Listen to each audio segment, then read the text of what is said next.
Групов секс.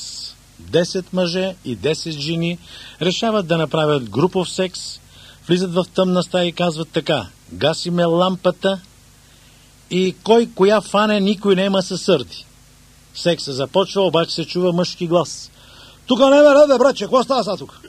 Бе, тука нема ред, бе, братче, какво става сега тук? Ало, тука нема... Оп, айде, абе, тука нема ред, бе, какво става тук, бе, нема ред, бе. Когато минава един час, светват лампата и питат: ко то, дето вика, че нема ред? Па нема ред, бе, братче, 3 пъти ме еба, 2 минета направих, аз нищо не бах.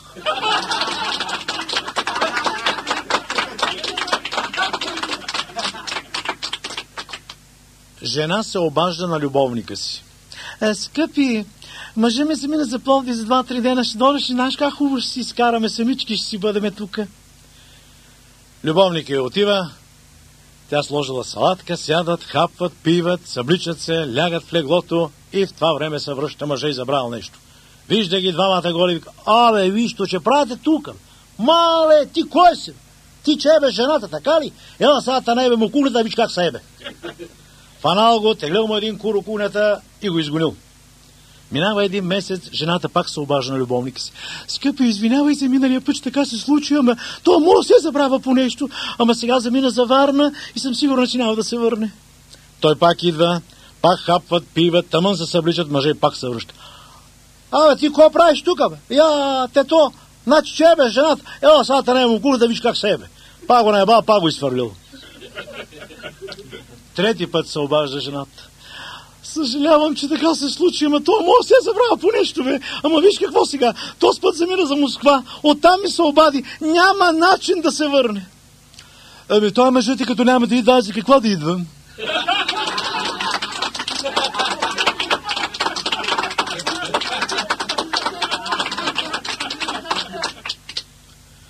Селянин отива в града при доктор. О, доктора, добър ден, значи да ти кажем са, ние с моята жена си живеем така доста години, обаче нещо не е добре, сега искам да разберем какво мога да я направим така да и мине. Ами нека да влезе. Ама как че влезе, бе? Аз, понеже живеем на 15 км от градо, та съм дошъл тук така пеша, и нали знаеш, таксетата много скъпи стана, та съм дошъл да ми кажеш какво да и правим да и мине. Не може, тя трябва да дойде тук. Докторе, защо трябва да дойде, бе? Сега аз 15 км до тук, до 15 км да се върнем, стават 30, и 15 пара, дойдем 45, и 15 да върнем обратно, 60 км изминем за какво? Еми ще ги изминеш. Докторе, кажи сега, що ще и правиш? Що ще и правим, що ще и правим? Ще и пръднем на путката и че и мине. Абе, докторе, от име не пръднеш на куро, я ще го занесем, бе.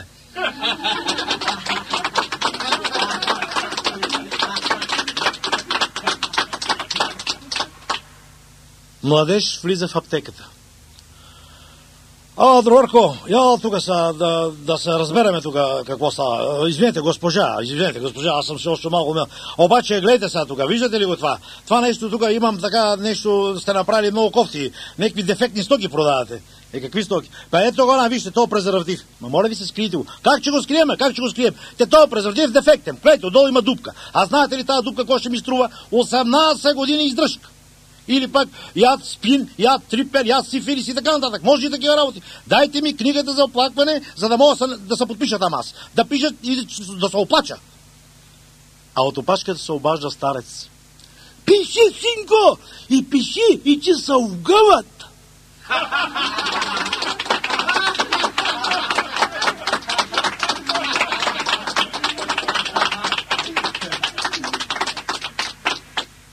Млада жена отива при лекаря.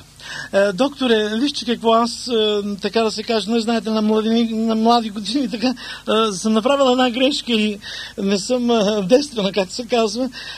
Бихте ли могли, защото намерих един, който много богат, много му обича всичко, обаче иска да съм девствена, а пък той има доста парички, така, и къщичка има хубава, така. Ще може ли да ме позакърпите? Може, обаче ще ви струва 1000 лева. Ами 1000 ще ги намерим, той е толкова богат, че знаете ли колко хубаво ще стане. Закърпва той, тя се оженва, след 3 месеца идва отново. Докторе, ние се разведохме, той сам аз му смах къщата, пък той си взе колата, обаче сега съм намерила един пък, който има виличка, двуетажна виличка и такова, и мерцедес има, и много парички има. Ако може пак да ме закърпите.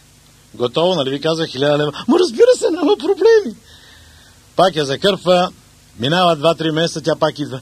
Докторе, ще може ли пак ние се разведохме? Аз взех виличката, взех това и колата, пък той му останаха парите. Но сега съм намерил един, пък който много богат, ще му заведе в чужбина, сигурно в Америка, Лос-Анджелес, някъде. И ще може ли пак да направим така, да му закърпите? Може. Закърпва я пак и казва 8000 лева. Ма докторе, до сега беше 1000, сега 8000 лева. Сега съм ти направил цип, ма го искаш отваряй, го искаш затваряй.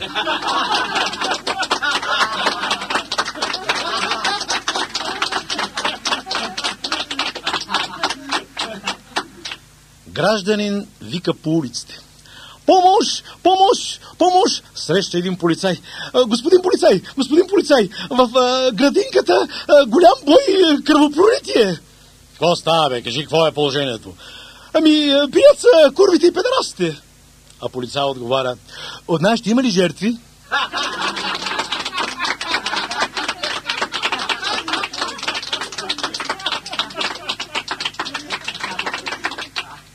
И нека не подминаваме Иванчо и Марийка. Иванчо чете на балкона, Марийка минава по улицата с един мини жуп. Иванчо я вижда и вика, Лили, какво е станалата там? Мъле, как да четем, бе, че ще направим една чекия. Свършва чекията, пак почва да чете. В това време Марийка се връща. Ето тая памара сега. Ще се направим още една чекия. Так. Айде готово. Таман свършва, тя пак тръгва в обратна посока и той се провиква. Слушай, аре се мани оттам, бат ти майката ненаситна.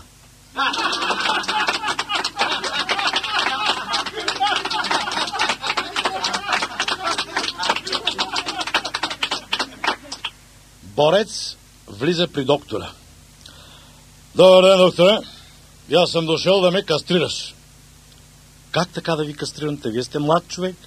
Няма значение, млад, стар, и аз съм дошъл да ме кастрираш. И, айде, почвай. Но моля ви се, вие сте млад човек, как мога така да ви кастрирам?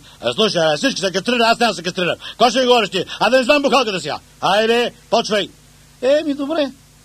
Лекарът го кастрира, той излиза навънка, неговия приятел го чака и ми вика, какво стана, бе, вакцинираха ли те? Моля, аз съм сбракал думата, бе.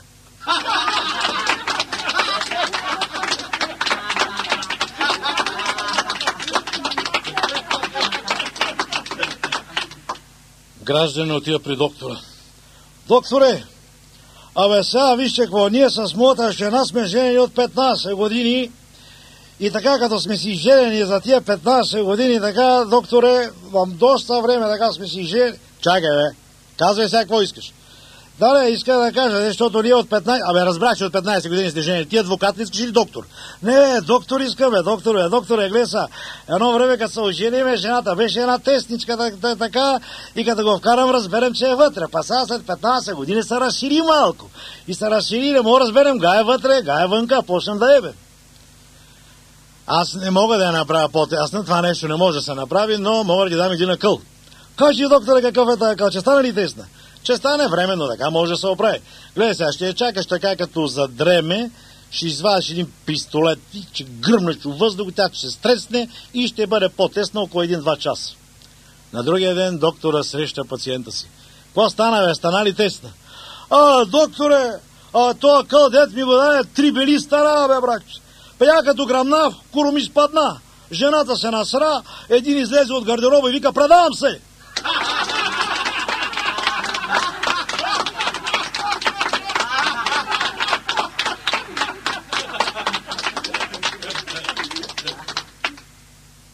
Влюбена двойка така се увлякла в секса, че започнала бурен секс на линията на влак. В това време влака идва, свири, намалява, стига до тях, спира в последния момент, излиза машинист и вика, какво правите, бе? Едвам съм спрел, бе! А любовника се обажда. Кой може, спира!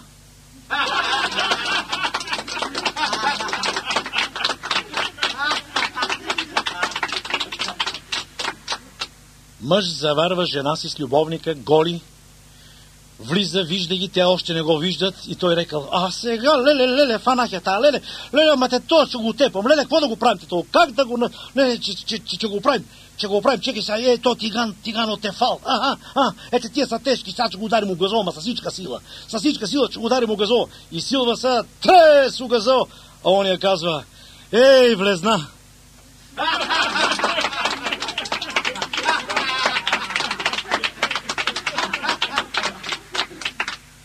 Нашенец среща един негър. Абе, църно, какво правите вие, бе? Каква работа е? Какви сте църни, какви сте маймуни, а нашите жени се с вас съебате. Какво им правите толкова?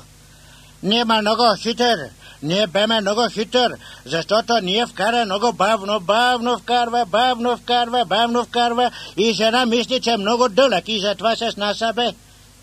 Те са, че оправим аз моите. Отива при жена си, ляга и започва бавно, жената търпи и накрая казва: аре, стига, ако ще беше бик, какво се правиш на негър?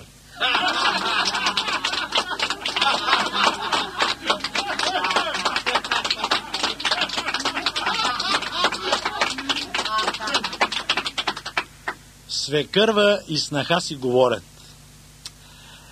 слушай, снахо, тъй като си в нашия дом отскоро, искам да ти кажа, че при мен специално има 3 правила. Аз имам една китка и ако китката ми я видиш, че е на дясното ухо, да знаеш, много съм добра, много съм готина, всичко мога да се разберем, да си говориме. Обаче, ако видиш, че китката ми е в средата, тук, отгоре на главата, да знаеш, малко съм резервирана, така малко по-далече от мене. Обаче, ако видиш, че китката ми е сложена на лявото ухо, пази се и не ми се мяркай пред очите. Добре, обаче и аз имам, да се каже така, едни правила. Когато ме видиш, съм седнала крак върху крак, пия си кафето и си пуша цигарата, трябва да знаеш, че ми е през путката, на къде ти гледа китката.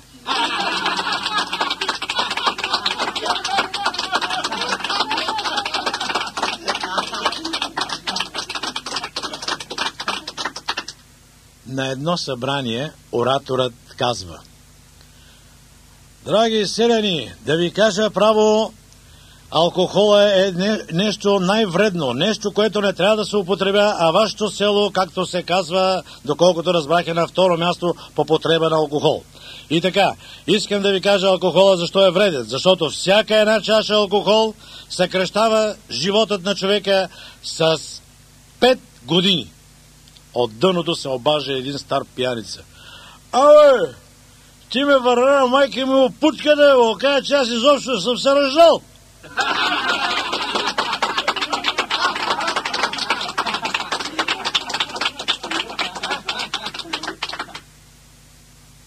При доктора: докторе, гледай са, да ти кажа, някакви болки чувствам, започва от газо. И като почне по гръбначността, отива нагоре от главата и като ми стигне до мозъка, като рече бум, и ми тресе главата, бе, каква тая болка, бе, докторе? Лекарът го преглежда и казва: бе, нищо ти няма, бе. Как да ми няма, бе, от време на време го прави това нещо, бе, докторе. За сега нищо няма, ако пак се оплачеш, заповядай. На следващия ден пак идва: докторе, като ме почне от газо, минава по гръбначността, минава нагоре у мозъка, ми прави бум. Лекарът го преглежда и казва: виж какво, цялата работа е трябва да ти отрежеме кура. Леле, докторе, че какво ще правим без кура? Не го давам. Отишъл си, обаче на другия ден се връща и казва: докторе, реже го, боли главата, от газоката почне нагоре, бати болките, нема да ебе, боче няма, ма боли. Правят му операция, отрязват му го и след един месец той отива на шивач. Шивача го пита: извинете, панталона като ви го шия, от коя страна си държите кура, от ляво или от дясно, да знам как да го направя? Няма значение, откъде искаш да го слагай. Има значение. Ако, например, ти го държиш от ляво, аз ти направя място от дясно, получаваш болка в газа, отива нагоре към главата и това е бум!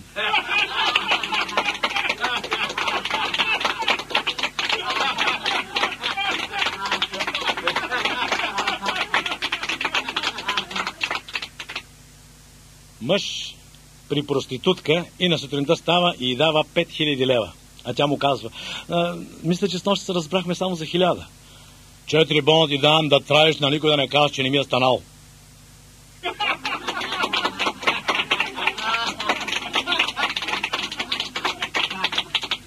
Мъж заварва жена си с любовника си.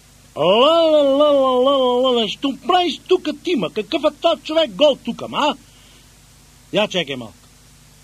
Ти миналата година този галероп откъде го купил, а? Той ми даде парите. Ами тази кола, дето намери така връзки да я вземе ефтино, емова пак, откъде така? Той ми уреди. Този телевизор тука... от него е. Зави да не истини човека, ма зави го, ма.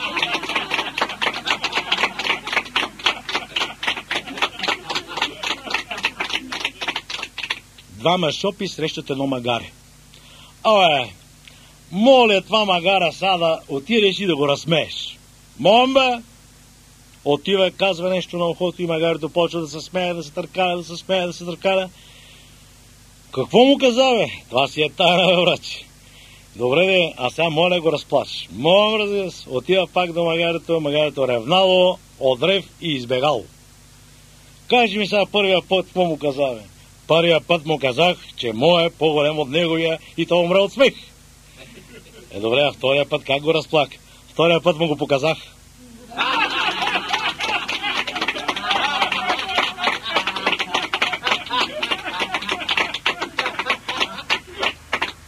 Съдията задава въпрос на подсъдимия. Защо вие сте изнасилили тази жена и то не сте я изнасилили както всеки би направил, а сте я изнасилили отзад? Може ли такова нещо? Как може? Как може да си позволяват такова нещо? Адвоката на подсъдимия стават. Вижте какво, дупка до дупка човека сбъркал сега. Какво да направим? Не е толкова виновен. Как да не е виновен, бе? А знаете ли вие как боли?